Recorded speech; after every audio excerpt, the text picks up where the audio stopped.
ಪಟಾಪಟಾಕಿಯಂತೆ ಮಾತನಾಡುವ ಮೂಲಕ ಎಲ್ಲರಿಗೂ ಮೋಡಿ ಮಾಡಿದ ಕನ್ನಡದ ಚೆಲುವೆ ಆಂಕರ್ ಅನುಶ್ರೀ. ಇವರ ನಿರೂಪಣೆ ಇಲ್ಲದಿದ್ದರೆ ಕಾರ್ಯಕ್ರಮವೇ ಅಪೂರ್ಣ ಎನ್ನುವಷ್ಟರ ಮಟ್ಟಿಗೆ ಕ್ರೇಜ್ ಪಡೆದುಕೊಂಡಿದ್ದಾರೆ.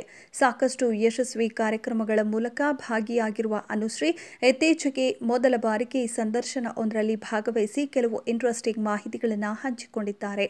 ಕರಾವಳಿ ಬೆಡಗಿ ನಟಿ ಅನುಶ್ರೀ ಯಾರಿಗೆ ತಾನೇ ಗೊತ್ತಿಲ್ಲ ಹೇಳಿ.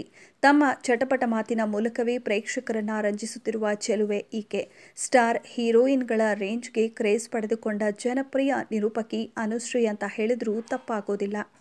ನಿರೂಪಕಿ ಅನುಶ್ರೀ ಸಾಕಷ್ಟು ಯಶಸ್ವಿ ಕಾರ್ಯಕ್ರಮಗಳಲ್ಲಿ ಭಾಗವಹಿಸಿದ್ದಾರೆ. ಅನೇಕ ಸಿನಿಮಾಗಳ audio launch, pre release event ಹೀಗೆ ಹಲವಾರು ವೇದಿಕೆಗಳಲ್ಲಿ ತಮ್ಮ ಮಾತಿನಿಂದಲೇ ಎಲ್ಲರಿಗೂ ಮೋಡಿ ಮಾಡುತ್ತಿದ್ದಾರೆ. ಇನ್ನು ನಟಿ ಆಂಕರ್ ಅನುಶ್ರೀ ಯಾವುದೇ ಸಂದರ್ಶನಗಳಲ್ಲಿ ಭಾಗವಹಿಸುತ್ತಿರಲಿಲ್ಲ.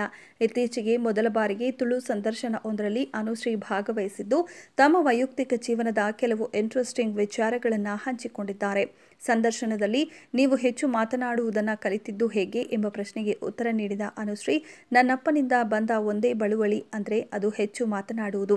ನಾನು ಜಾಸ್ತಿ ಮಾತನಾಡುವುದನ್ನು ಕಲಿತದ್ದು ನನ್ನ ತಂದೆಯಿಂದ. ಅವರು ಕಂಪನಿಯ ಮಾರ್ಕೆಟಿಂಗ್ನಲ್ಲಿ ಗೋಲ್ಡ್ ಮೆಡಲಿಸ್ಟ್ ಆಗಿದ್ರು. ಹೀಗಾಗಿ ಮಾತನಾಡುವ ಕಲೆ ಅವರಿಂದ ಒಲಿದಿದೆ ಎಂದು ಅನುಶ್ರೀ ಹೇಳಿಕೊಂಡಿದ್ದಾರೆ. ಈ ಹಿಂದೆಂದೂ ಎಲ್ಲಿಯೂ ಅನುಶ್ರೀ ತಮ್ಮ ತಂದೆಯ ಬಗ್ಗೆ ಮಾತನಾಡಿರಲಿಲ್ಲ. ಅವರು ಇದೇ ಮೊದಲ ಬಾರಿಗೆ ತಮ್ಮ ತಂದೆಯ ಬಗ್ಗೆ ಮಾತನಾಡಿದ್ದಾರೆ.